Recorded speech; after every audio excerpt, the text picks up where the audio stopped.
sortie et une couche d'entrée. Toujours donc la couche d'entrée, c'est pour mettre la donnée, donc le vecteur X, qui a n composantes. Et donc chaque entrée est complètement liée à tous les neurones de la couche de sortie. Donc ici, la compétition, c'est que chaque neurone va calculer le produit scalaire du vecteur X en entrée et son vecteur poids. Et le vainqueur, c'est celui qui a le produit scalaire maximum. Donc, c'est ça. Donc, ici, dans cette compétition, un seul neurone va gagner et c'est celui qui correspond au produit scalaire qui est maximal. Voilà. Et donc, l'algorithme sera comme suit. Donc, on initialise les poids à des valeurs aléatoires. On présente une entrée X sur la couche d'entrée. On calcule les produits scalaires. Donc, chaque neurone va calculer son produit scalaire par le vecteur X. On calcule le neurone gagnant donc, qui correspond au produit scalaire maximal. Et on corrige les poids donc uniquement. Donc, remarquez ici que j'ai uniquement le M étoile qui correspond au gagnant. Les M étoile donc correspond au maximum via le produit scalaire. Donc, seul le gagnant va corriger ses poids. Et donc, à partir de cet algorithme, donc, on a plusieurs variantes. Parce que vous remarquez que le poids est à chaque fois il est augmenté. Donc, corriger à chaque fois il s'ajoute et il croît. Et on a la règle d'apprentissage Doja et qui propose donc on multiplie par la différence de xn moins yn fois w m étoile n pour la correction des poids. Donc, c'est une règle pour les réseaux de neurones compétitifs. Donc, on l'appelle la règle Doja. Voilà, et on passe donc à l'algorithme d'aujourd'hui, l'algorithme de Koronen, où là, on les appelle les cartes topologiques de Koronen, ou la self-organizing map, ou là, les cartes auto-organisatrices de Koronen, donc plusieurs noms pour une même carte. Alors, le principe de ces cartes, il s'inspire du fonctionnement en fait du cerveau humain. Donc, ils ont une inspiration biologique. Et donc, pour le cerveau biologique, donc il y a des régions précises qui répondent à des stimulus dans l'espace d'entrée. Et par exemple, si on prend l'exemple le système visuel, vous avez des neurones qui sont proches de la rétine, qui répondent les stimulus qui sont proches de l'espace d'entrée. Si on prend l'exemple du cortex auditif, on a dans le cortex auditif, on a des cellules qui sont proches et qui répondent à des fréquences qui sont proches du son. Donc, cette idée, on s'est inspiré de cette idée pour avoir une carte topologique qui nous permet de projeter en quelque sorte l'espace d'entrée. Donc, on essaiera de projeter l'espace d'entrée sur la carte, il y a la carte topologique de Koronen. Donc, si je prends un neurone sur la carte, il a deux caractéristiques. Premièrement, elle est caractérisée comme toujours par les poids synaptiques et en plus de ça, il est caractérisé par sa position dans la carte. Donc, d'où la notion de voisinage topologique. Donc, la position sur la carte plus les poids. Donc, en général, on travaille avec des cartes bidimensionnelles. Ça veut dire qu'une carte a deux dimensions. Sinon, on peut avoir une carte unidimensionnelle et on peut même avoir des cartes de plus de 2 dimensions. Mais là, on va se contenter de 1 à 2 dimensions uniquement. Voilà. Donc, c'est l'inspiration biologique. Voilà. Et puis, donc, c'est l'idée de base, c'est qu'on veut projeter notre espace d'entrée sur la carte. Et tout en gardant la proximité dans l'espace d'entrée, donc deux éléments dans l'espace d'entrée qui sont proches selon la topologie de l'espace d'entrée seront projetés sur 2 neurones qui sont proches de la carte topologique. Donc voilà, on aura une couche d'entrée où on met les XY une couche d'entrée et une carte. Donc voilà la carte du neurone. Donc c'est l'exemple d'une carte à 2 dimensions. Une carte à 2 dimensions. Donc c'est 5 fois 5. 5 fois 5. Donc ce sont des neurones. Voilà. Donc une carte est un exemple de carte à 2 dimensions. Chaque élément de l'espace d'entrée est complètement lié à tous les neurones.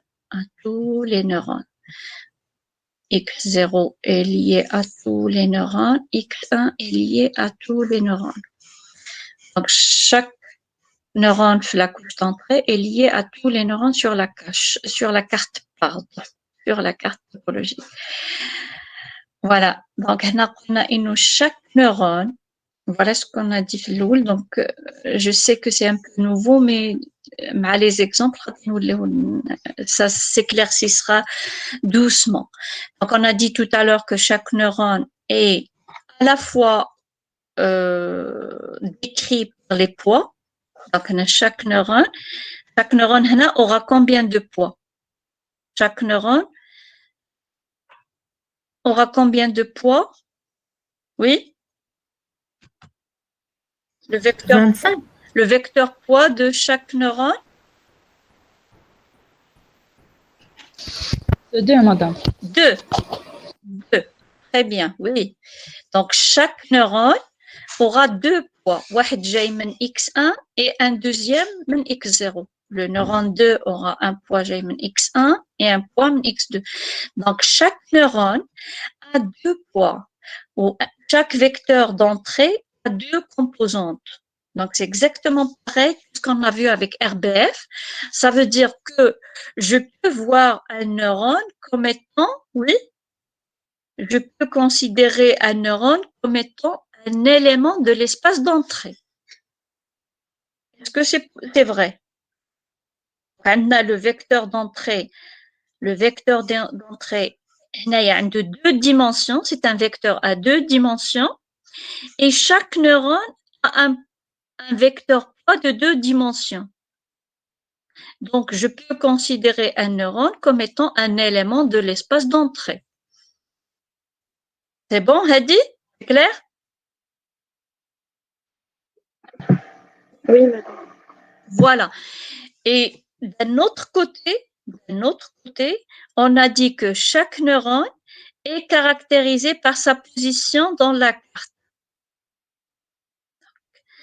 Un neurone est caractérisé par sa position dans la carte. Ça veut dire que on a une position, lui est proche, celui-là lui est proche, etc. Donc, lui est proche, c'est par rapport à la carte. Ainsi, donc, la notion de topologique, donc, on a la notion de topologie sur la carte et la topologie dans l'espace d'entrée. Donc, pour la topologie dans la carte, donc, il faut définir ce qu'on appelle un voisinage. Un voisinage pour chaque neurone. Pour chaque neurone, il faut définir un voisinage sur la carte. Et là, on a des exemples de voisinage. Donc, on a bien sûr toujours avec le voisinage 2 dimensions. Donc, on a donc, on a avec un voisinage, donc toujours la carte bidimensionnelle, ça veut dire que j'ai 2 dimensions. Et voilà les voisinages rectangulaire. Donc, on a un voisinage de rayon 1. Si je passe à ce voisinage, c'est de rayon 2. Bien sûr, c'est le voisinage de le neurone au centre. Le voisinage de le neurone au centre. Donc, le voisinage d'ordre 1, le voisinage d'ordre 2, le voisinage d'ordre 3, etc. Donc, ce sont des voisinages rectangulaires. Sinon, on peut avoir donc des voisinages circulaires. Donc, ici, j'aurai le voisinage d'ordre 1 ou là de rayon 1 et voisinage de rayon 2, etc. Donc, vous pouvez avoir des voisinages circulaires quand vous voulez. Et donc, la carte là, elle est considérée hexagonale. Bien évidemment, on peut travailler, donc c'est l'exemple avec lequel on va travailler. C'est une carte unidimensionnelle. C'est une carte unidimensionnelle, ça veut dire que vous avez des neurones linéaires sur une seule dimension. Et donc, si je prends toujours le même, le neurone en bleu foncé, donc les voisinages d'ordre 1, ça va être ces deux.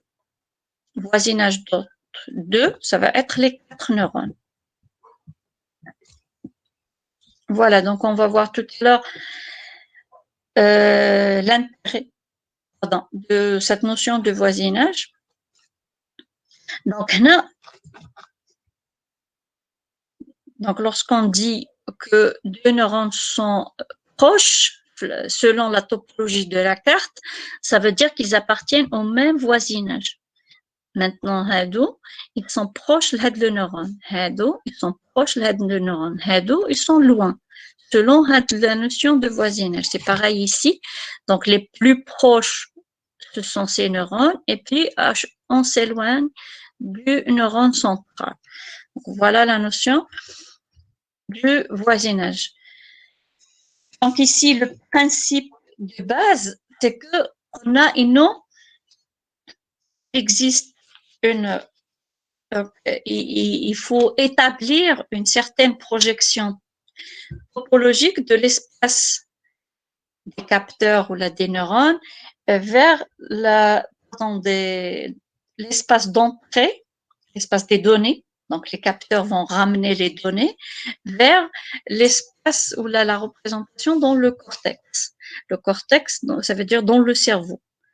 Et donc, cette projection, on la veut de façon à ce que si j'ai des données dans l'espace d'entrée qui sont proches, ils seront représentés dans le cerveau par des neurones qui sont proches.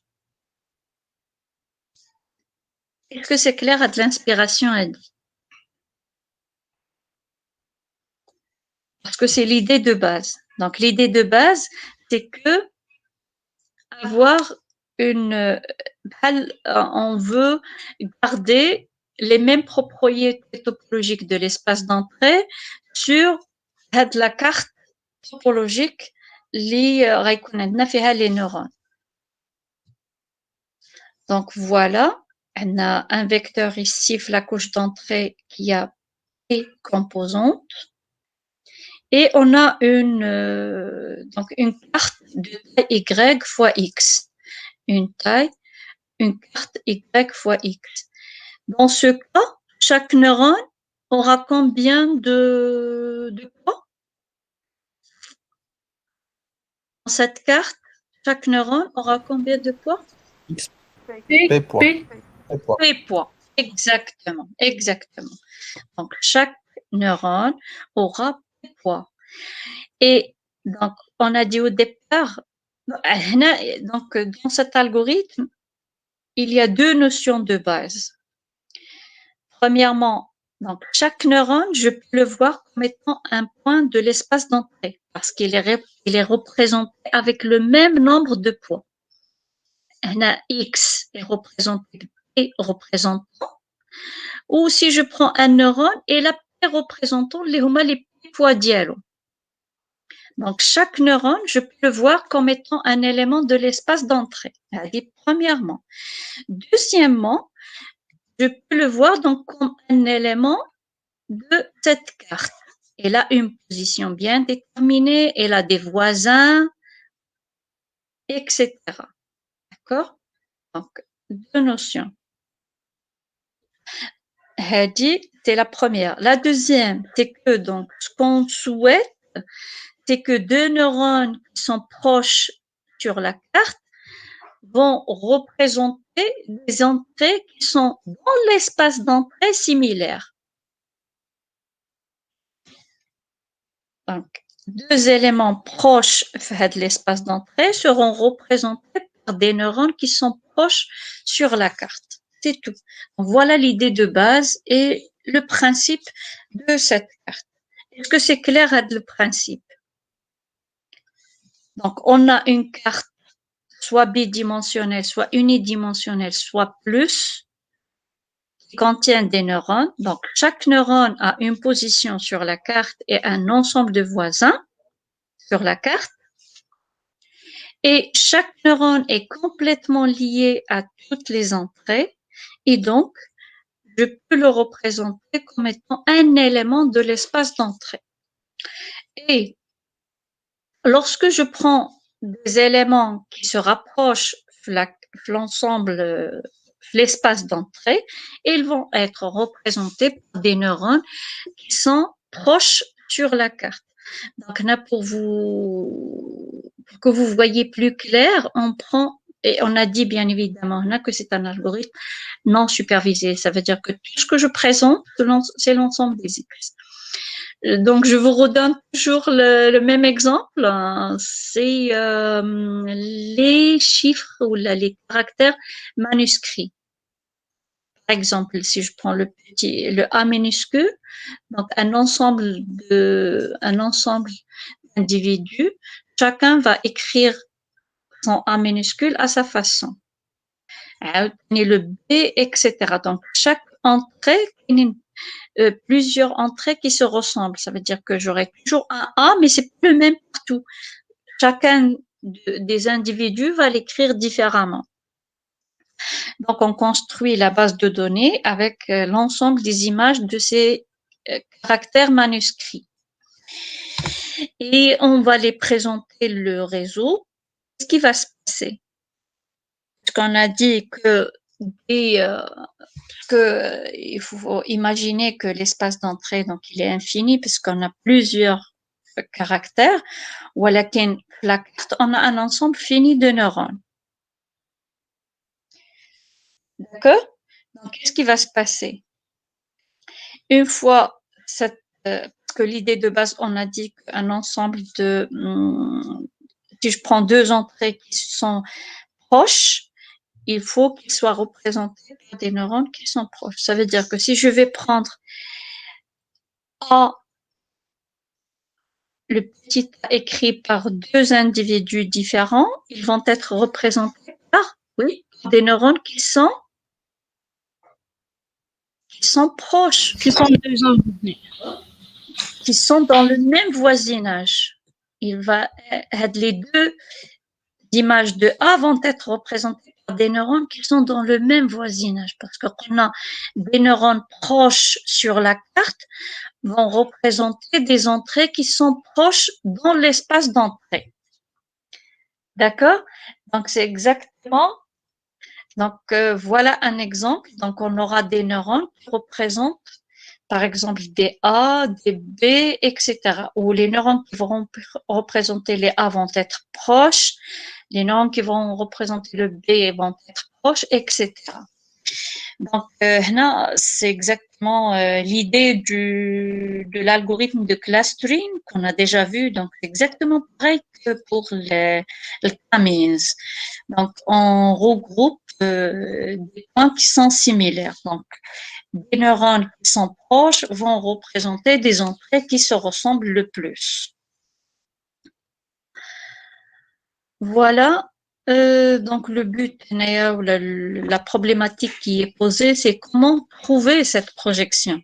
Cette projection qui, on a dit, doit préserver la topologie de l'espace d'entrée qui est généralement d'une grande dimension et qui, donc, on va le projeter dans un espace de dimension plus faible, soit 2, soit 3, mais en général, donc, on travaille avec des cartes de dimension 2. Voilà, donc les cartes topologiques réalisent une telle projection et permettent donc cette projection, l'intérêt d'IALHA, c'est de visualiser les données qui sont en grande dimension en des dimensions plus faibles. Ça veut dire que je peux représenter des données de grande dimension sur une carte à 2 dimensions. Donc, l'interprétation dans le plan ou sur une carte est beaucoup plus simple que si je visualise les données dans une dimension assez grande. Donc, là, par exemple, là, si je visualise les entrées, il me faudrait un espace de combien de dimensions? Si je veux visualiser les X, il me faudrait un espace de dimension شحال? De peu dimensions. De P dimensions. Donc, pour l'interprétation, ça serait difficile d'interpréter des visualisations dans un espace de P dimensions. Mais là, lorsque je suis sur la carte, on a une dimension 2.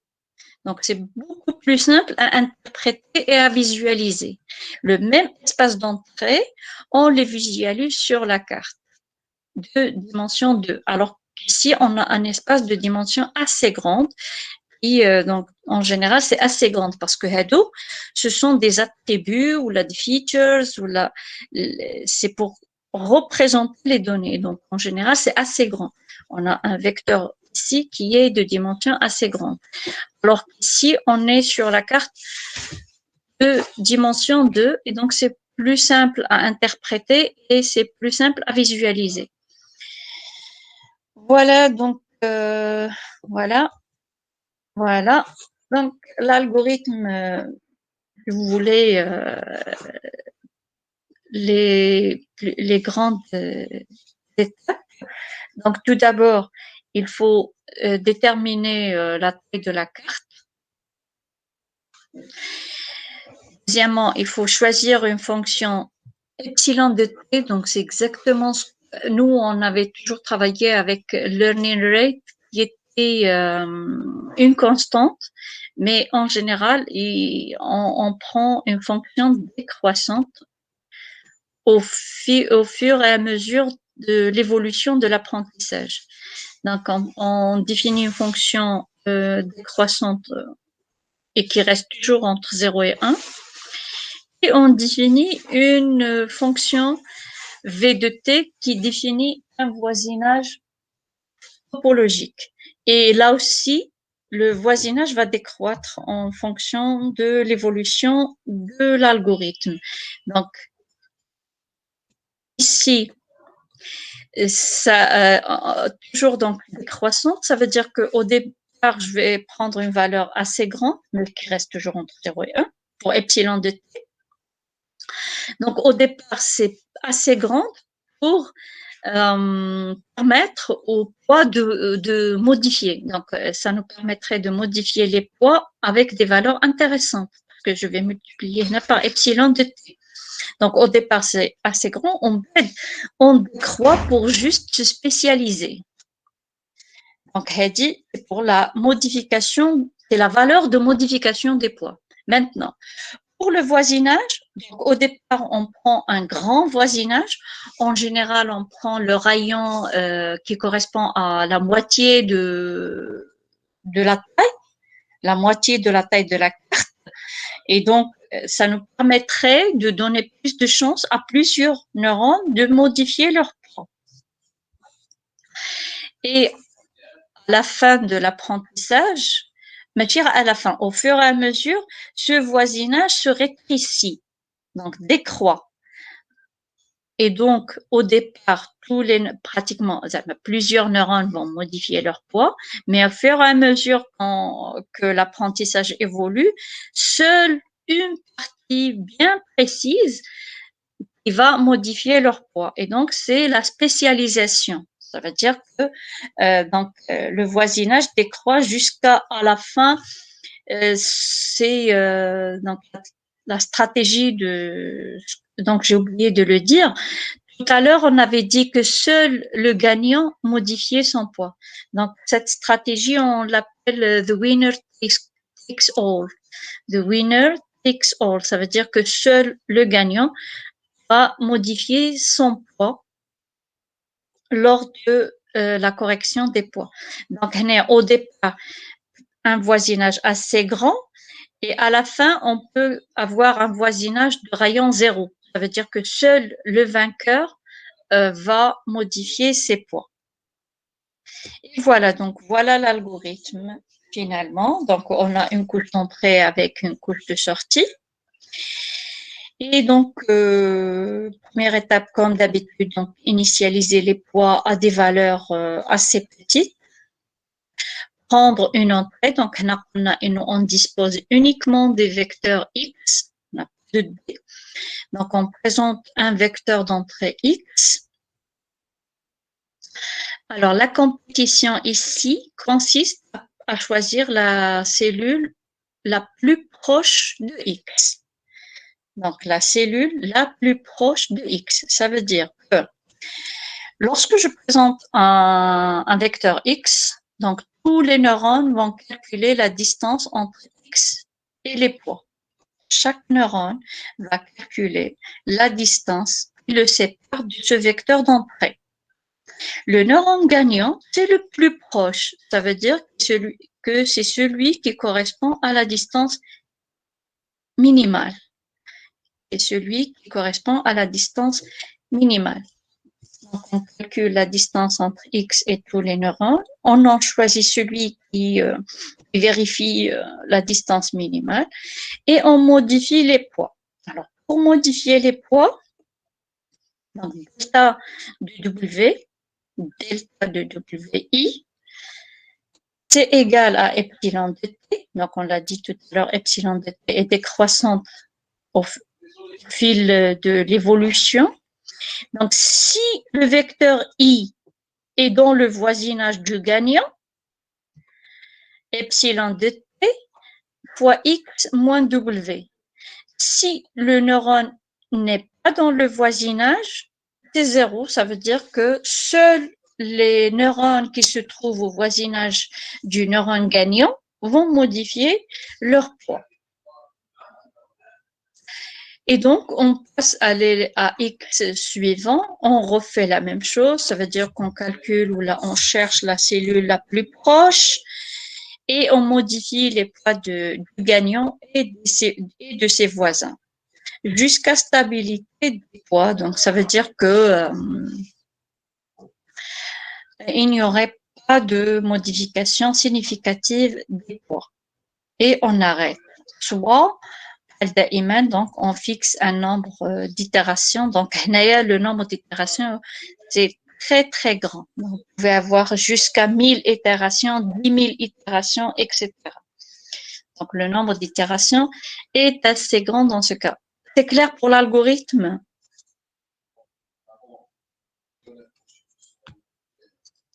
C'est clair pour l'algorithme? Vous êtes là? Oui, madame. Oui, madame. C'est bien? C'est bon? Voilà. Voilà. Donc, on a les poids de la cellule du neurone gagnant et de son voisinage. La modification se fait de façon à ce que toutes ces cellules se rapprochent plus de X. Donc, la modification, on rajoute au vecteur poids du neurone I epsilon qui multiplie cette différence qui le sépare de X. Et donc, cette modification fait que et la cellule gagnante et son voisinage se rapprochent vers le vecteur X.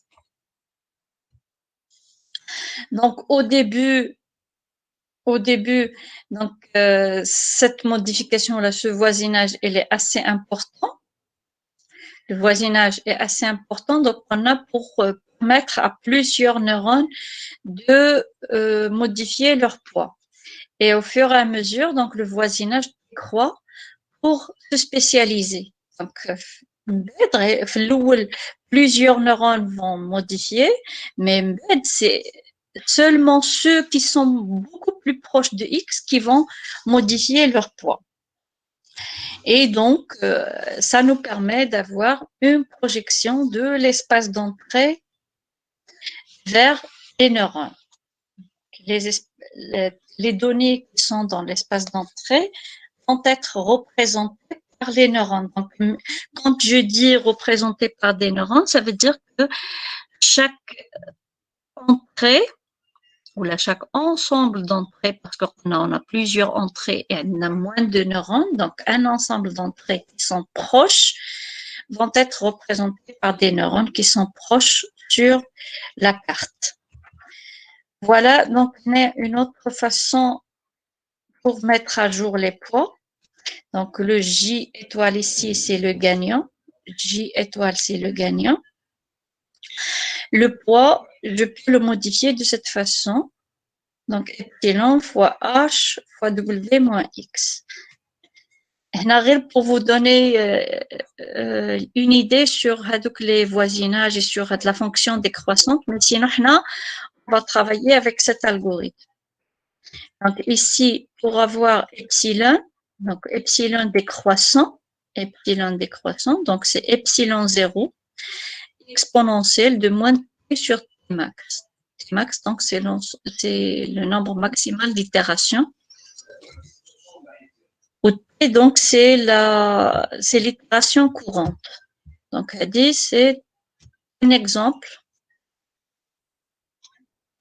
exemple de fonction décroissante en fonction du temps qu'on peut prendre pour epsilon. Donc, epsilon 0, c'est la valeur initiale. Voilà, pour le voisinage, on peut travailler avec le voisinage. Ça vous rappelle quelque chose de la fonction ? Cette fonction, ça vous rappelle quelque chose? C'est la fonction? Oui, c'est la gaussienne. C'est la fonction qu'on a vue avec l'RBF. Donc, c'est la gaussienne. Donc, moins d au carré sur 2 sigma carré. Donc, là, il faut remarquer que la distance ici, c'est une distance sur la carte. C'est une distance sur la carte. C'est entre le neurone J et le neurone gagnant J étoile. Donc, c'est une distance sur la carte. Pour sigma, aussi, on prend une fonction décroissante pour que la fonction voisinage soit décroissante. Parce que qu'on a une sigma, c'est elle qui définit la largeur d'elle. Donc,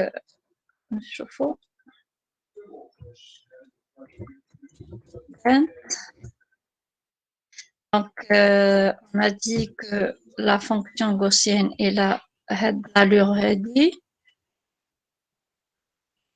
Et sigma, c'est elle qui nous définit la largeur dit. La largeur, donc, c'est défini par sigma. Donc, au départ, on prend sigma assez grande. On a plusieurs voisinages, plusieurs voisins qui vont modifier les poids. Et au fur et à mesure, sigma se rétrécit pour avoir un voisinage beaucoup plus restreint. Ça veut dire comme ça. Et ainsi de suite, jusqu'à ce que donc j'aurai que le neurone gagnant qui va modifier son poids.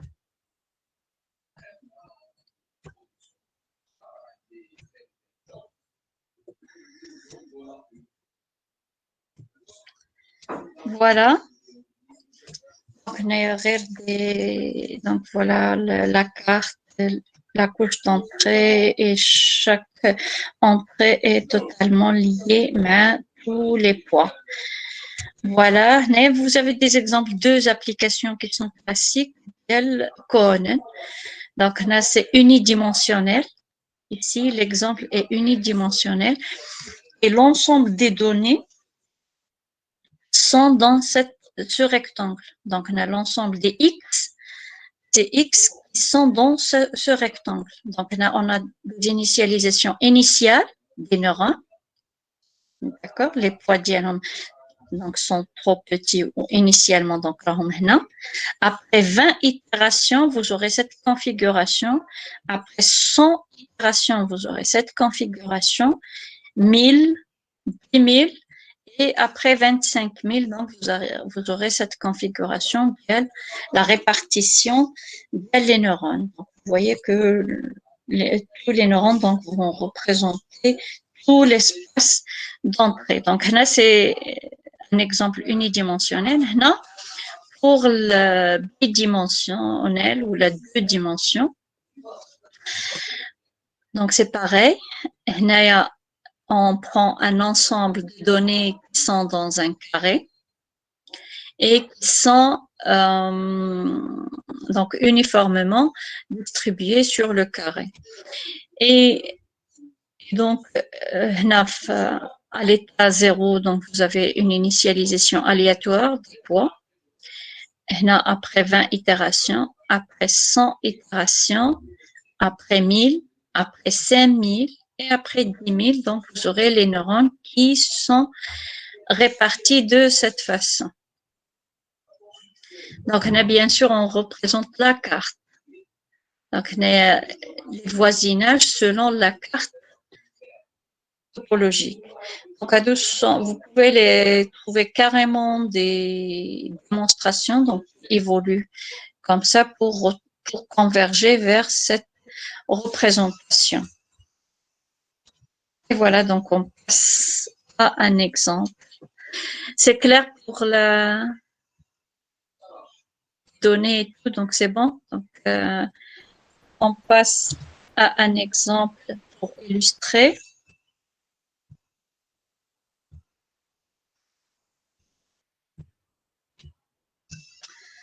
Voilà, donc on va prendre l'exemple d'il 5 neurones. 5 neurones. Voilà, donc c'est unidimensionnel. Le neurone 1, le neurone 2, le neurone 3, 4 et 5.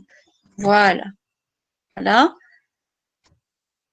Cadeau les neurones. On prend ici neurone 1, neurone 2, neurone 3, neurone 5 et neurone 4. Voilà, 4 neurones. Et on va prendre 2 entrées. 2 entrées. Voilà. Et voilà. Là, ce sont les entrées. Ça veut dire que j'aurai ici X1.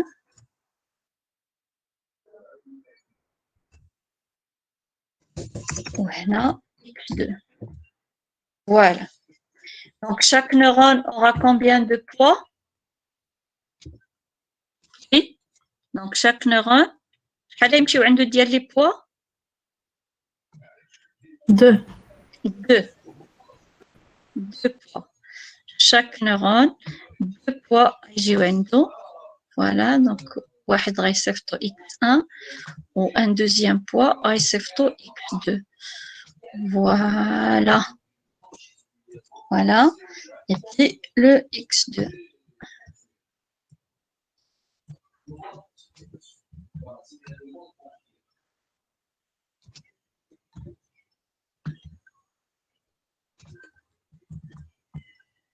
Ah, pardon.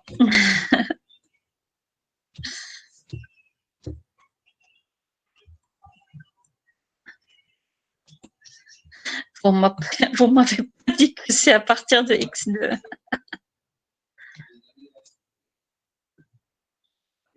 Donc, من X2 غتمشي.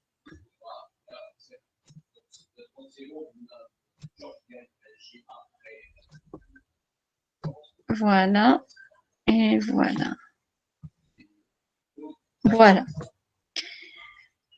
Alors, donc pour les poids, c'est bon pour la configuration, c'est clair?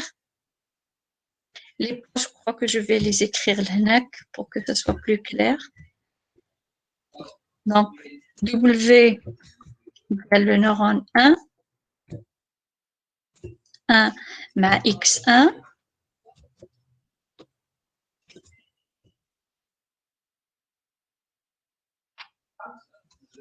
Donc, neurone 1, ma X1, c'est 0,3. Voilà, alors je vais augmenter un peu la police. Voilà. Donc, neurone 1, ma X1, c'est 0,3.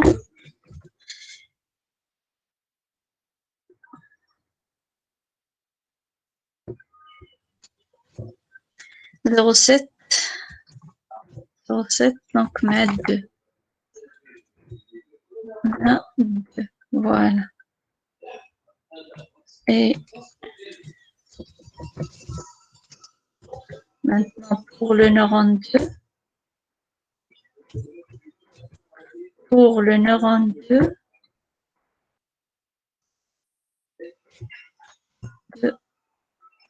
donc 2, voilà. Mal 1, c'est 0,6. Mal 2, c'est 0,9. Voilà.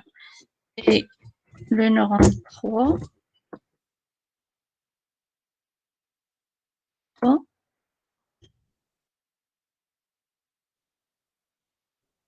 voilà.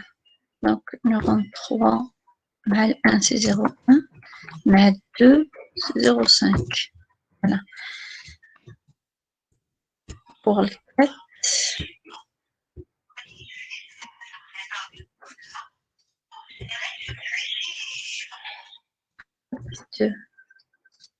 pour le 4, elle a 0,4 mal 0,4 mal 1 ou 0,3 mal 2.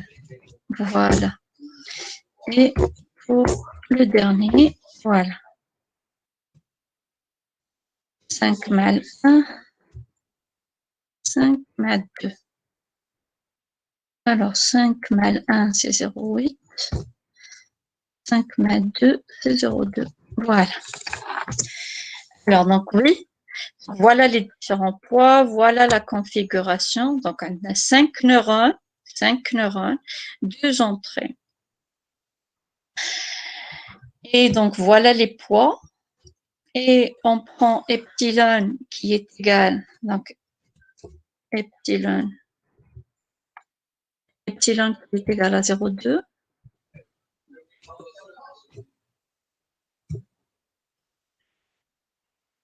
Epsilon qui est égal à 0,2. Voilà. Donc, epsilon égale à 0,2 et l'entrée x égale 0,5, 0,2. Voilà.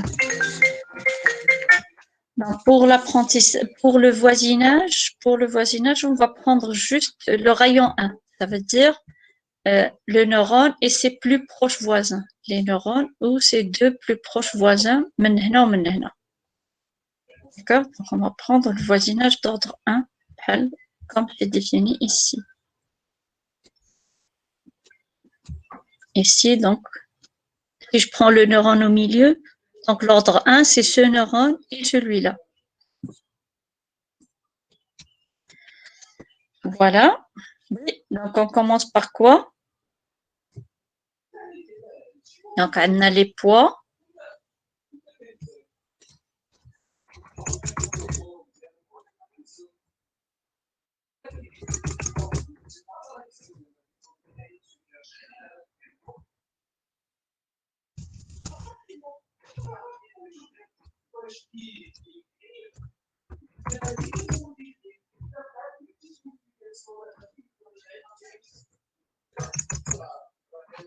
Voilà, donc le neurone 1, le neurone 2, le neurone 3, le neurone 4, le neurone 5 et le X.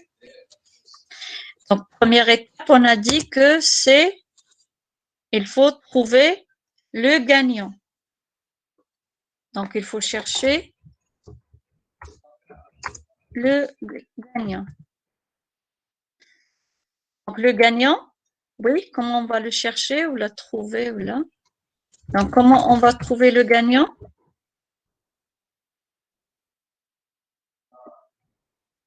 Oui.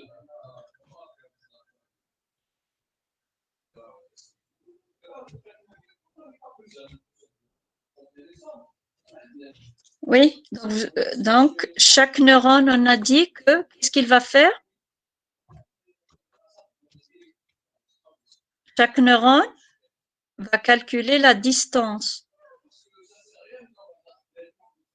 Pour la distance, vous vous en souvenez toujours, c'est ça?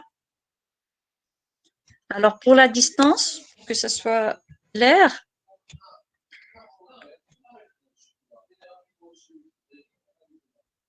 voilà. Donc, c'est la distance euclidienne. Donc, si je prends deux points A et B, d'accord? A et B. Donc, si je prends deux points, on a le point A, on a le point B. La distance de A à B, à quoi est égale? La distance de A à B. Après le triangle la théorème de Pythagore, oui, le théorème de Pythagore, qu'est-ce qu'il dit? Donc, si je veux calculer la distance de A à B, donc la distance de A à B au carré, la distance de A à B au carré, à quoi est égale? La distance de A à B au carré. Donc, bien sûr, on a x1 ديال A, هنا عندنا x1 ديال A, وهنا عندنا x2 ديال B, وهنا عندنا y1 ديال A, y1 ديال A, وعندنا y2 ديال B, y2. Donc عندنا A عنده x1 y1, وعندنا B عنده x2 y2. Oui, donc la distance de A à B au carré est égale à cette distance au carré. À quoi est égale cette distance? Y1. Y1 moins Y2 au carré. La distance au carré, c'est Y2 moins Y1 au carré. Cette distance au carré, c'est X2 moins X1 au carré. D'accord? Donc, cette distance, c'est X2 moins X2 moins X1 au carré. Donc, la distance de A à B au carré égale à Y1 moins Y2 au carré plus X1 moins X2 au carré. D'accord? C'est clair? Donc, on a la distance de X à W au carré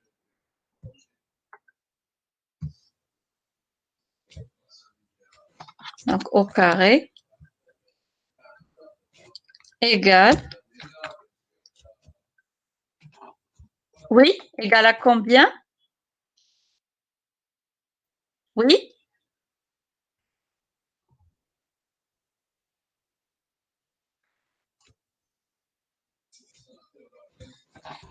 Donc X عندنا في X1 X2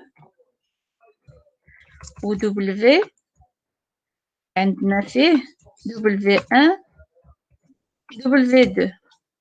Donc la distance V au carré, la distance du vecteur X au vecteur W au carré est égale, oui, égale à combien? Oui?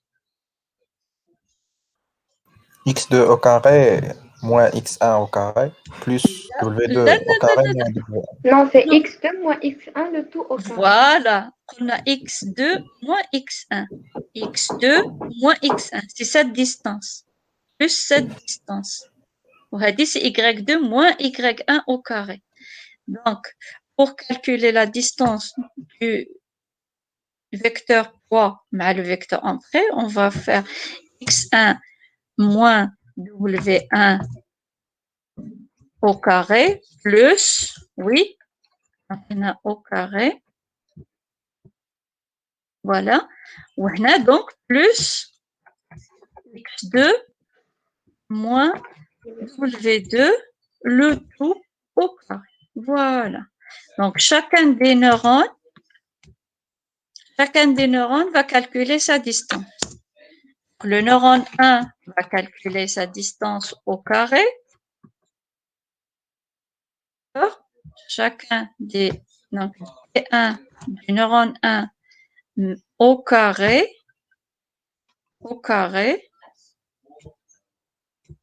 égale.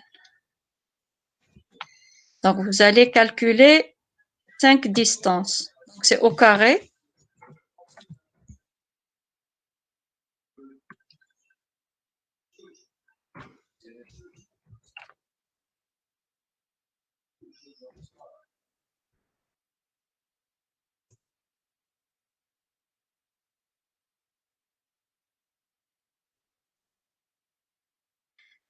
Un au carré,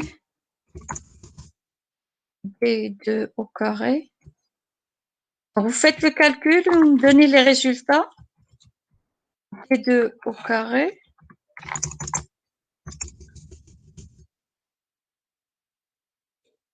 D3 au carré. Et puis D4 au carré.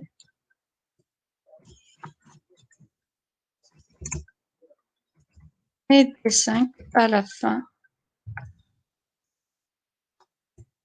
Au carré toujours.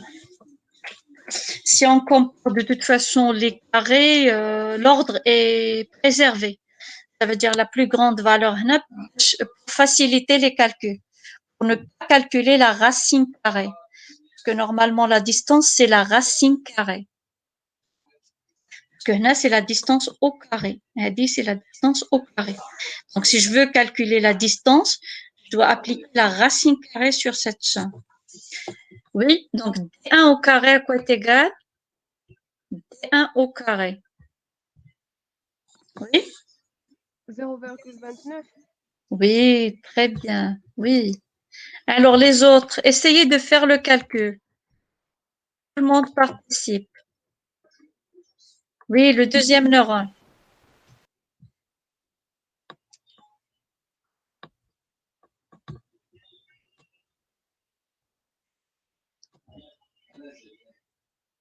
Oui, alors pour le deuxième neurone, qui c'est qui va faire les calculs?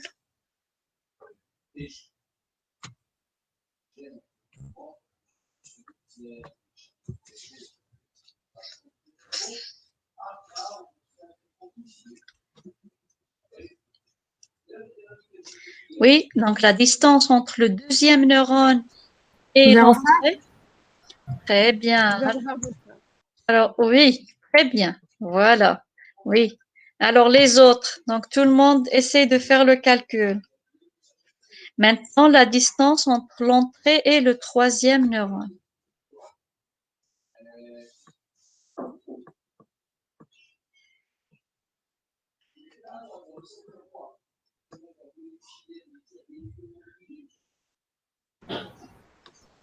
Zéro virgule 25.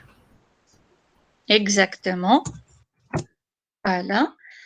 Donc il nous reste deux distances à calculer. Celle du quatrième et du cinquième.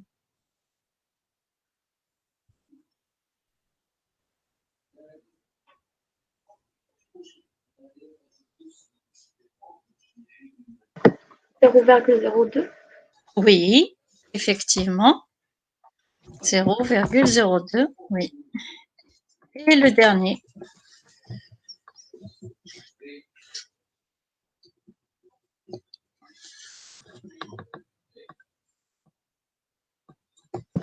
Zéro virgule zéro neuf. Très, très bien, exactement. Voilà. Oui, et donc, il est le vainqueur.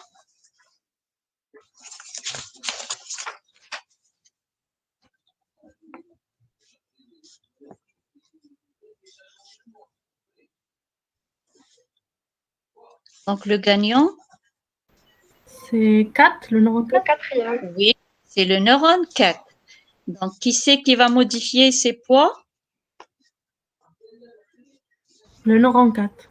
Le neurone 4 et quoi encore? On a dit on va 3 prendre et le 5. voisin 3 5.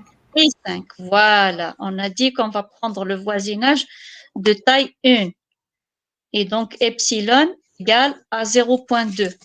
Donc, chaque neurone, les 3 neurones vont calculer leur poids.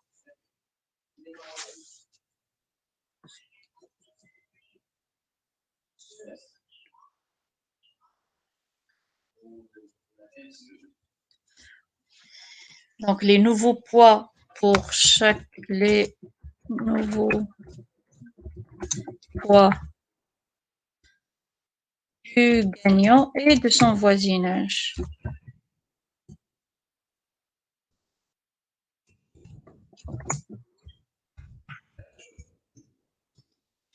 Voilà. Du gagnant et de son voisinage. On a dit que le voisinage, on va prendre le voisinage de rayon 1. Ça veut dire que seul le neurone 3 et le neurone 5 vont modifier leur.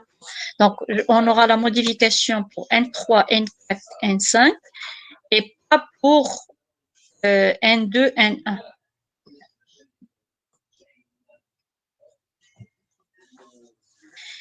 Donc, chaque poids, on va calculer sa valeur,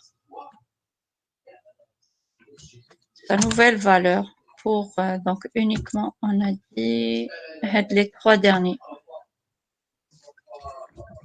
Madame, Oui, Madame, j'ai pas compris comment déterminer le gagnant.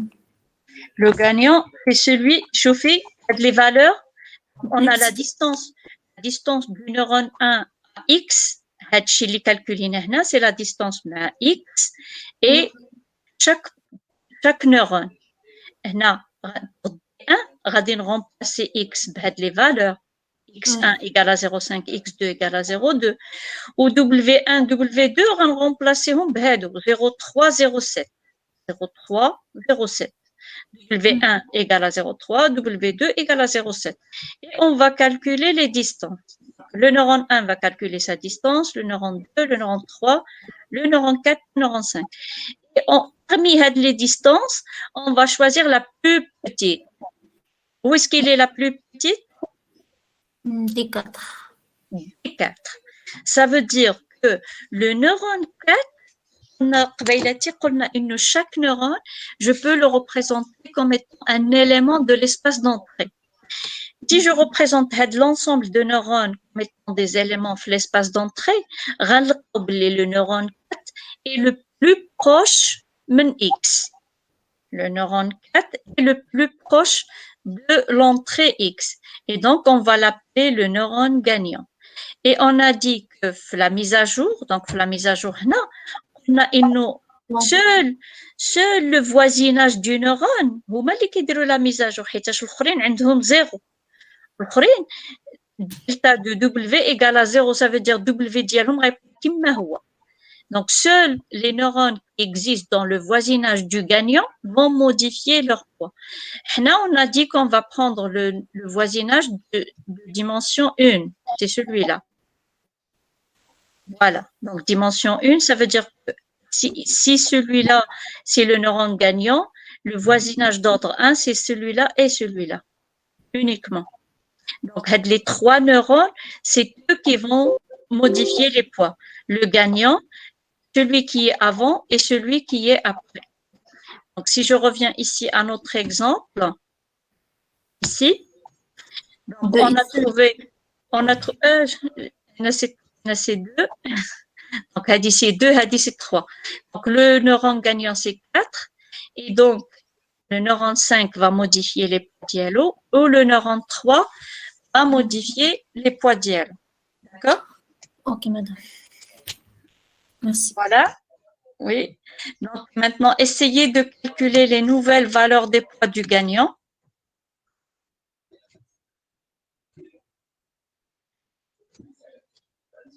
Les nouvelles valeurs des poids. Ouh là là. Ah. Et si c'est 2. Ici, c'est 3. Voilà. Les nouvelles valeurs de poids du gagnant,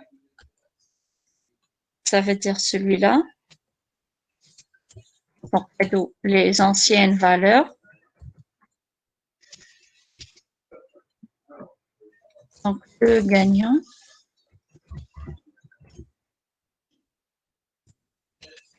Donc, c'est celui qui va modifier ses points, oui.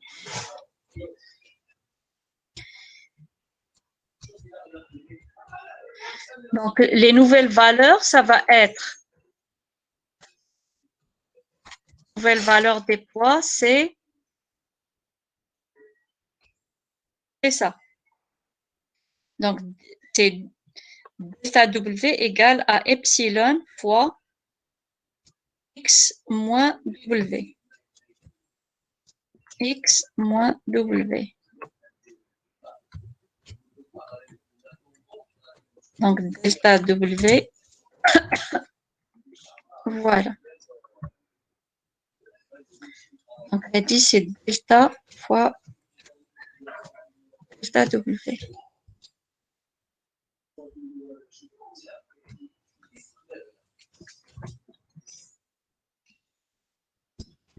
Voilà. Ça veut dire que pour W4,1 est égal à W4,1, l'ancienne valeur, plus delta W. Donc là, c'est une différence vectorielle. C'est une différence vectorielle. D'accord?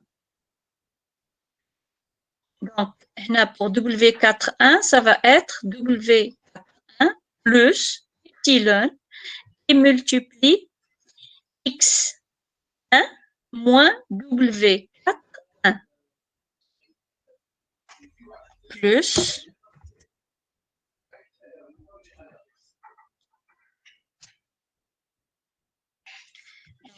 epsilon qui multiplie, là c'est une différence vectorielle, donc chaque composant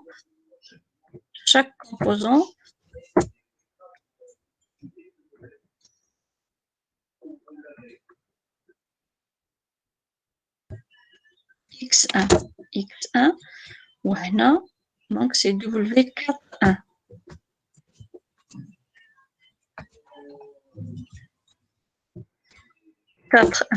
Voilà. C'est bon? Bon pour l'application de la règle. Donc, W4,1 égale à l'ancienne valeur plus epsilon fois X1 moins W4,1. Parce que là, c'est la différence vectorielle. Chaque composant transite de l'IHA a de la différence. Ici, ça va être plus. Voilà. Et cette fois-ci, ça va être X2. X2. Voilà. 4,2. 4,2. Voilà.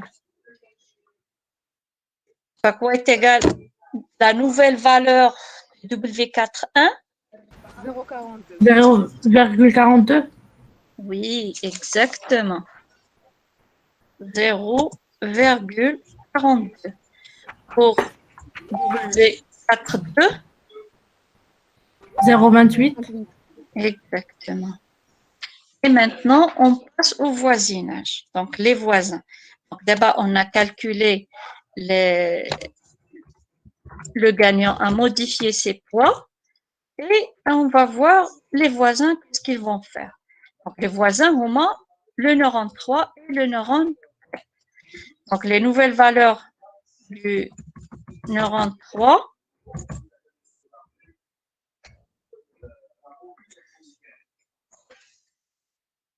donc W3,1, nouvelle valeur, exactement la même formule.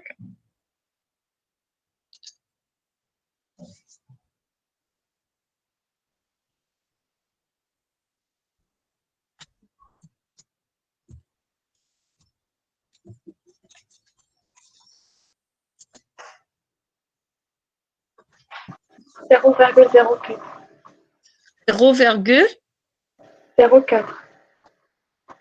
04. هذيك في الثاني 2 3 3 2.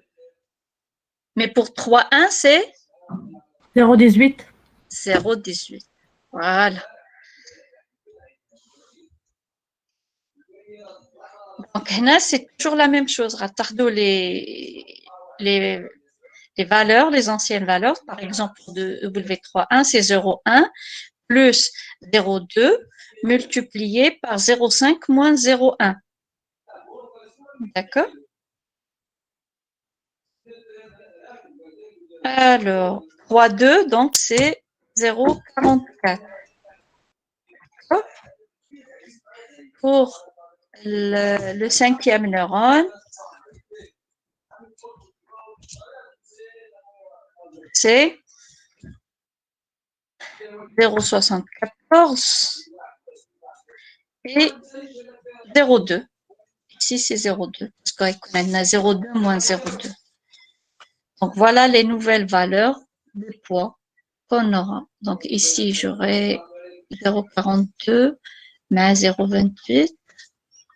5, elle a 0,74 mais 0,2. Ou 3, elle a 0,18 mais 0,44. 0,5, 0,2.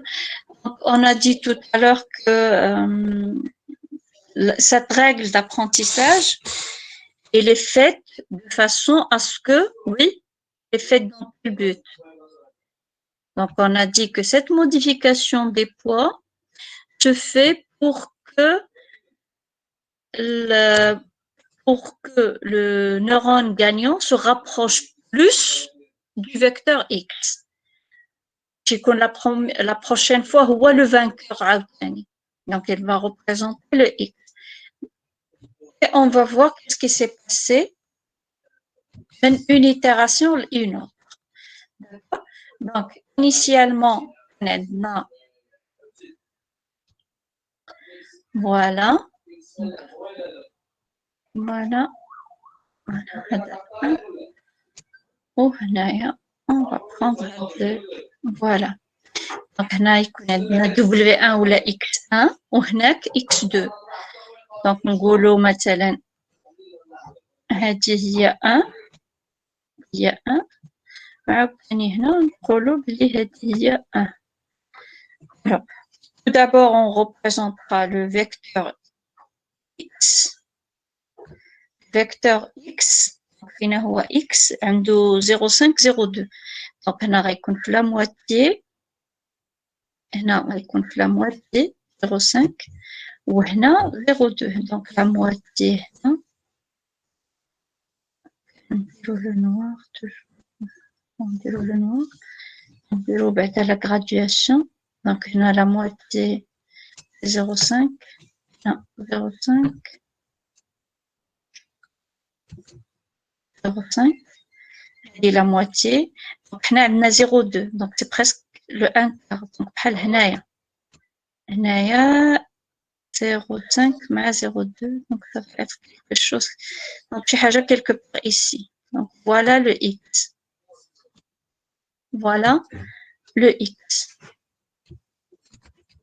X. Maintenant, le neurone 1, c'est 0,3, 0,5. Donc, 0,3, c'est quelque part ici. Mais 0,7. 0,7, c'est quelque part ici, la moitié.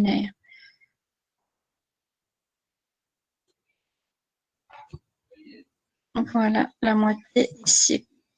Donc, c'est N1. C'est le neurone 1. Neurone 1. Et on revient à l'année. Le neurone 2, c'est 0,6, 0,9. 0,6, donc c'est quelque chose qui est ici, par exemple, 0,6. Ou 0,9, c'est tout près même. Donc, c'est N2. Donc, vous voyez que même les neurones, on peut les représenter dans l'espace d'entrée. Donc, on peut les considérer comme étant des points de l'espace d'entrée. 0,1, 0,5 pour le... Donc, 0,1, c'est quelque part ici. Et là. Donc, ça va être quelque chose ici pour le N3. Donc, N3, là, pas ici. C'est donc 0,5, 0,5, 0,1. Voilà. Quelque chose à venir. Voilà. Donc, c'est N3. N3. Alors, pour N4, c'est 0,03. 0,4 شي حاجة اللي من هنا ou 0,3. 0,3, donc c'est 0,3, c'est quelque chose qui est là. Donc 0,4, 0,3, شي حاجة اللي هنا. Alors 0,4, 0,3, شي حاجة qui est ici. C'est N3. Pardon, c'est N4. N4. Maintenant, il nous reste N5. N5, c'est 0,5, 0,2. Donc 0,5, c'est 0,8. C'est 0,8, c'est ici. Donc, un de 0,2 بحال X, 0,2 ou 0,8. Donc, شي حاجة اللي هنايا. شي حاجة qui est ici. Donc, celui-là, c'est N5. Voilà. C'est N5. D'accord?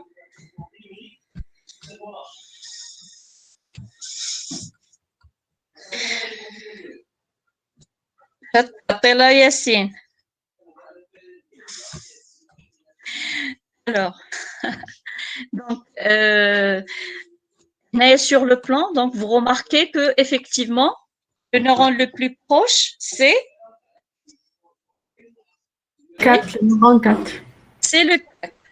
Donc, c'est le 4. D'accord? Maintenant, on va voir donc comment le N3 et le N4 et le N5 vont être modifiés. Donc, pour N3, les nouvelles valeurs de N3, c'est 0,18, c'est 0,18, 0,44. 0,18, 0,44. Donc, il va descendre sur 0,44 ici. 0,44 ici, donc il va descendre un peu. Et puis 0,18. Donc 0,18, il avait 0,1.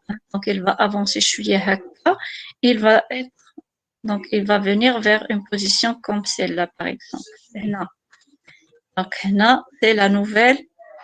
Donc on va utiliser la couleur rouge pour les nouvelles valeurs. Donc c'est la nouvelle position.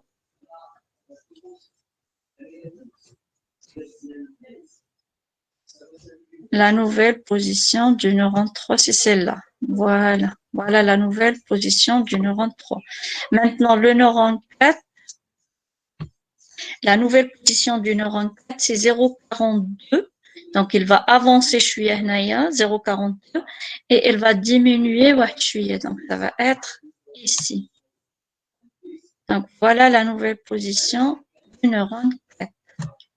Le neurone 5, 0,74, donc il va avancer dans ce sens, et 0,2, donc il va juste avancer dans ce sens. Est-ce que vous remarquez pour le déplacement des 3 neurones? Il se fait dans quel sens? Donc le neurone 3, le neurone 4, le neurone 5. Les nouvelles valeurs, ils se font dans le sens où pour...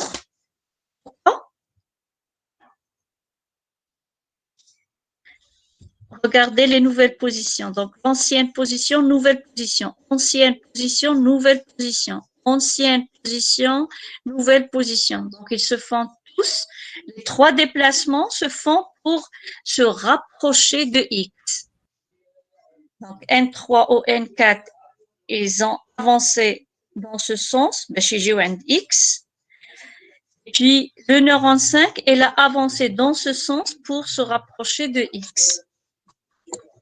Donc, les modifications qui se font dans le sens pour se rapprocher de X. Ça veut dire que les 3 neurones هما اللي غيريبريزونطيو le plus le vecteur X. C'est bon pour cet exemple? Oui, madame, c'est bon. Oui, madame. Oui, madame. Voilà, donc cet algorithme, on le trouve dans plusieurs applications. Par exemple, donc je viens de le dire tout à l'heure, donc c'est la reconnaissance de lettres manuscrites. Et puis, on peut l'utiliser aussi pour, par exemple, représenter les pays. Donc, on a chaque pays qui est représenté avec un ensemble d'attributs, donc de point de vue économique. Donc, chaque pays est représenté par un vecteur d'attributs, les mesures, etc. Donc, entre autres, donc les salaires, etc., de chaque individu, etc. Donc, plusieurs informations sur l'économie de chaque pays. Et on utilise une carte, donc une carte topologique, et on projette l'ensemble des pays sur cette carte. Et donc, les pays qui sont proches du point de vue de l'économie seront représentés par des neurones qui sont proches sur la carte. Et donc, on aura une visualisation plus claire pour l'ensemble des pays au point de vue donc économique. Aussi, on peut l'utiliser pour la recherche des documents, par exemple. Et donc, chaque document est représenté par un ensemble de mots-clés. Donc, les mots-clés, les mots les plus recherchés, par exemple, ou là, les plus utilisés. Et donc, chaque document sera représenté par cet ensemble d'attributs. Et pareil, donc, on les projette sur la carte. Et donc, les documents qui contiennent le plus de nombre de mots-clés similaires seront représentés donc le même voisinage sur la carte. Donc, on l'utilise aussi pour la compression d'images et plein d'autres applications. Donc, aussi cet algorithme, donc c'est un algorithme qui est en pleine évolution et qui est un sujet d'étude. Donc, il est à chaque fois amélioré et à chaque fois donc et surtout au niveau de la modification du poids et au niveau de la convergence, il est étudié. Voilà, donc voilà pour cet algorithme d'aujourd'hui. Donc, on l'appelle soit la carte auto-organisatrice de Cohen ou la self-organizing map. Voilà, donc le principe est simple, mais l'utilisation de Diallo est très intéressante. Voilà pour cet algorithme. Des questions?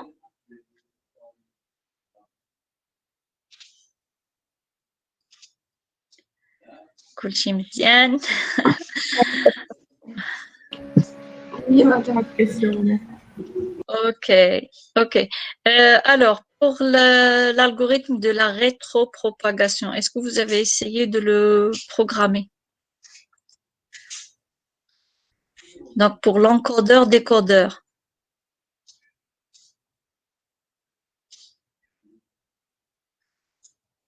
Est-ce que vous avez essayé de voir avec l'algorithme enfin, le programme que je vous ai envoyé?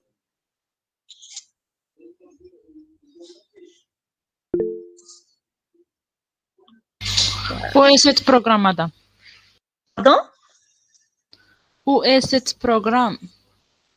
Je l'ai envoyé il y a 15 jours. Youb, tu l'as partagé, c'est ça? Youb? Ayoub? Il n'est pas là? Il a apparemment un problème de connexion. Normalement, Fatima, donc on a parlé la dernière fois, donc je crois qu'il a dit qu'il l'a déjà partagé. On n'a rien reçu, madame.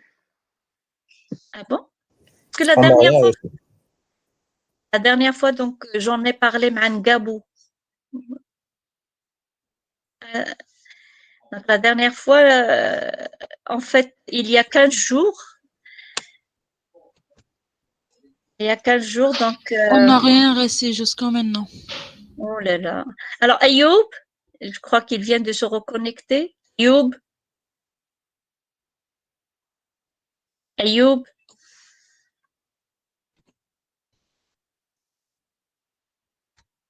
Toujours, donc il a toujours des problèmes de connexion.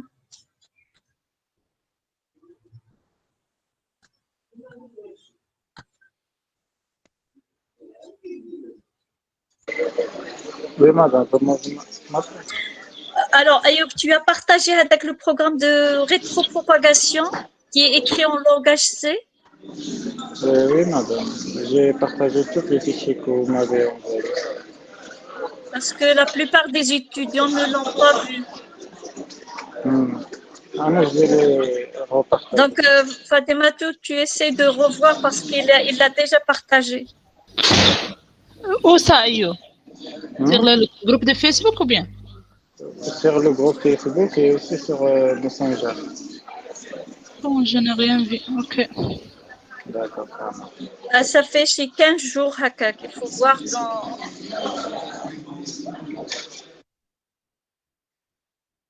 Donc, essayez de le voir. Et donc, ça fait plus de 3 semaines que je vous ai demandé de le faire parce que ça va vous prendre du temps quand même. Alors, donc, on en reparlera dans 15 jours. Donc, je vous laisse les 15 jours à venir parce que donc, la semaine prochaine, on avait programmé la semaine. Donc, on fera une petite révision la semaine prochaine. Et donc, on essaiera de revoir chouïa les exemples qu'on avait vus, les différents chapitres. Donc, dans le possible. Madame, ça sera mieux quand on fait des exercices, des exemples d'exercices, madame. Oui, d'accord. Voilà, les exercices, les exemples qu'on a vus. Donc, les exercices. Et si possible, madame, de les envoyer à l'avance, comme ça, ou... Pour ne perdre pas de temps, madame, et pour profiter au max du temps. D'accord, je vais vous envoyer quelques exemples qu'on retravaillera, Inch'Allah. Ou alors, quoi d'autre? Donc, donc, vous allez les présenter la semaine d'après. Et peut-être, je vais juste essayer. Donc, vendredi, vous avez un peu du temps?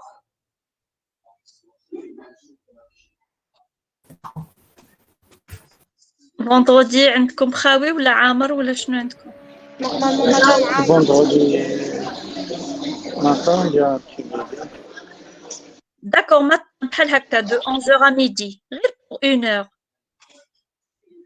Je vais essayer de chercher des petits projets, des mini-projets, et donc je vais vous donc on va les partager la semaine, le vendredi, Inch'Allah, comme ça vous aurez 15 jours pour travailler. Ça va être des petits projets. Je vais voir. Normalement, il n'y a pas de petits projets, mais je vais essayer de vous donner des programmes que je vais chercher sur Internet. Autrement, vous allez juste les adapter et les comprendre. Mais bon, je vais juste essayer. Vous êtes normalement... Madame, pour ces mini-projets, est-ce qu'on doit rédiger des rapports ou bien juste... Oui, ça va être... Il y aura une présentation et un rapport. D'accord, madame. Vous aurez donc bien sûr numérique, des rapports d'abord imprimés parce que bon, donc que ce soit pour le TP, que ce soit pour le mini projet, donc ça va être des rapports que vous allez envoyer à Ayoub Donc, tout le monde va envoyer des messages, les rapports Diallo à Ayoub. Donc, vous pouvez travailler, que ce soit pour les mini-projets, que ce soit pour les TP, vous pouvez travailler en groupe de 3 étudiants. Et donc, les rapports vont être envoyés donc, dans maximum 3 semaines. Donc, on essayera de programmer des journées pour les présentations.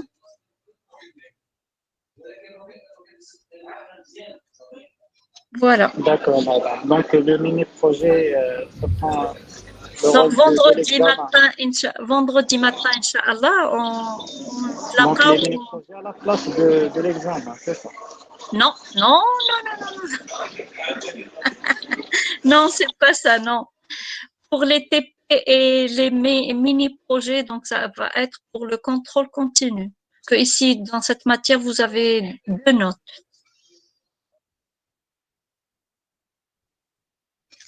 Donc, pour le contrôle continu, ça va être et les TP et le mini-projet. Puis, vous aurez une note pour l'examen final.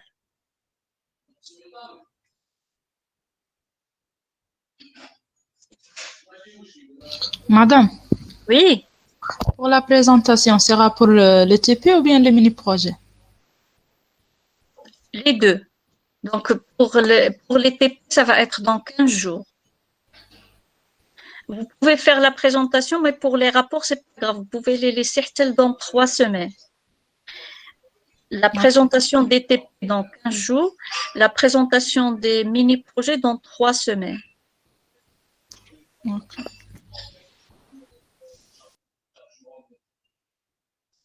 Et madame, pour l'examen final, ce sera quand? Soit dans 3 semaines, soit dans 4 semaines. Moi, je préfère dans 3 semaines, mais bon, de toute façon, c'est entre la première semaine de mars et la deuxième.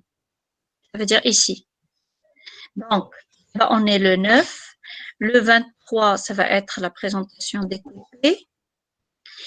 Et au cours de cette semaine, ça va être présentation des mini-projets et examen.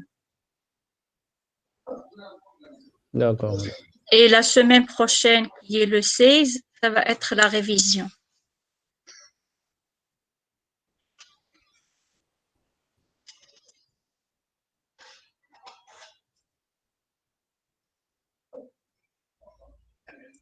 Voilà, donc vendredi matin vers 11h ou vers midi. Donc, on se voit pour les mini-projets.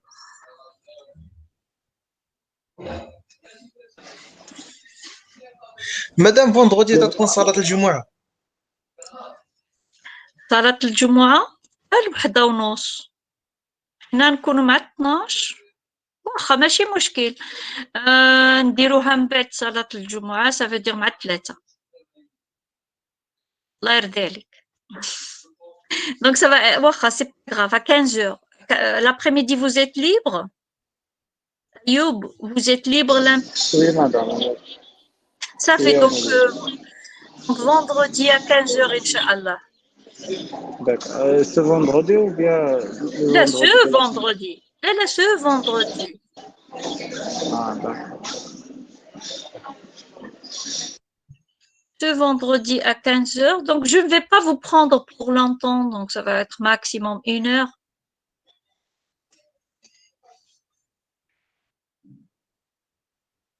Donc, Anna, moi, je vais juste... Est-ce qu'on doit faire pour les TP, est-ce qu'on doit faire toutes les TP ou bien on peut choisir 2 ou bien 3 TP? Parce que madame, on a beaucoup de travail. Je pense pas que ولكن les TP, je les ai proposés il y a plusieurs semaines. Oui, le dernier TP, je l'ai proposé il y a 4 semaines. Oui, mais مع الاخر الخدمه هذا ما كنلحقوش راه بزاف. وي مدام. اكزاكتومون مدام، بدينا في الموا ديسمبر وسالينا بدينا معطلين وكانت كلشي عندنا تجمع الخدمة علينا. كثيرة جمعات، ودابا سالينا في الوقت اللي كان شو كنقلبوا على لي ستاج مدام؟ هو عاد زيد تقلب ديال لي ستاج وبريباراسيون ديال لي زونتروتيان هذا راهي زعما بريباري ان انتروتيان كان وي غير مدام تيكون ستريس بزاف سيرتو وراه هذا هو الماستر.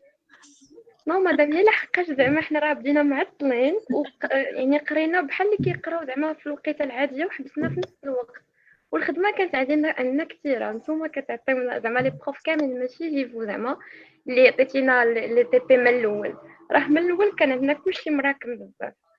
نتوما وي مدام المدير عطانا 12 تيب. وحنايا علينا الدرك بزاف و اون ميم طون كنقلبوا على الستاج، وفاش كيجينا شي تيست ولا شي حاجه راه اون دو بريباري لهاد لو ستاج.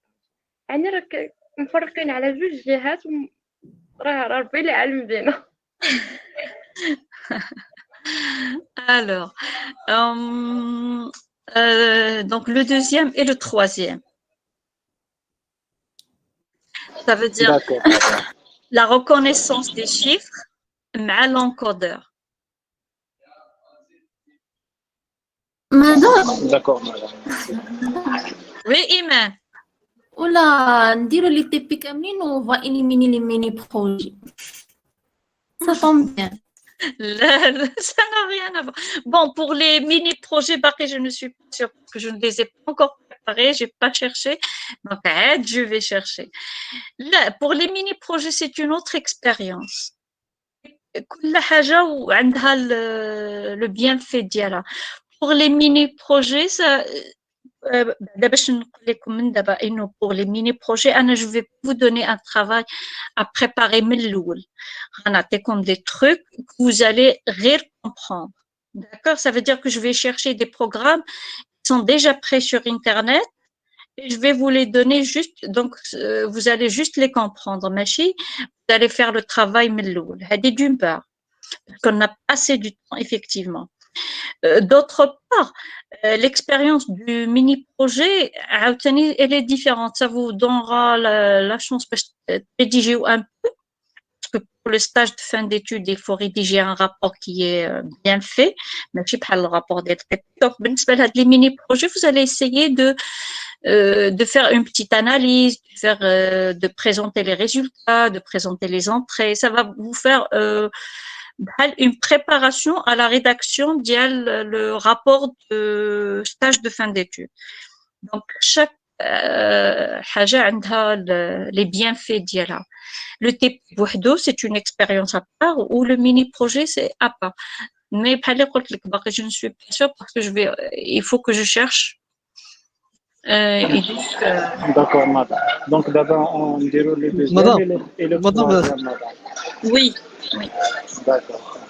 Merci beaucoup. مدام سيرتو كاين لو بروبليم ديال الوقت، حيت كاين اللي غيبدا الستاج هذا لو 15 وكاين اللي غيبدا في مارس. لا لا لا لا ما تخلطوش ليا لي ستاج مع القرايه. لي ستاج سي اوتر شوز. هنا لو موديول خصو يتقرا كوم يلفو باسكو vous êtes en master. ما يمكنش ليك تقرا ستاج دير ستاج وانت باقي ما كملتيش القرايه، سي نورمال. دونك لي ستاج ne m'en plaît pas.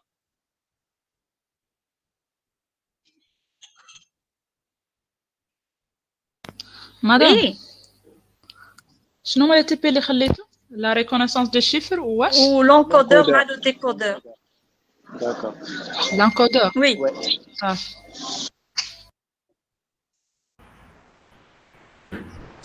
ماشي مشكل si vous avez des difficultés au niveau des TP, donc la semaine prochaine Inch'Allah on peut en parler. حاولوا تشوفوا هذاك البروغرام اللي عندكم تماك ديال لا rétropropagation et on en reparlera la semaine prochaine قبل ما ديروا la présentation la semaine d'après. D'accord, madame. Donc, le travail en binôme, la trinôme, même trinôme, oui, même par trinôme, ماشي مشكل. On peut aussi le faire seul, madame. Pardon? On peut aussi présenter seul si on veut. Bien sûr, bien sûr. Mais comme vous êtes nombreux, je préfère que vous le fassiez à 3 parce que sinon ça nous prend beaucoup de temps. Madame, Oui, c'est un langage C ou bien Python? là, en langage C. Ok.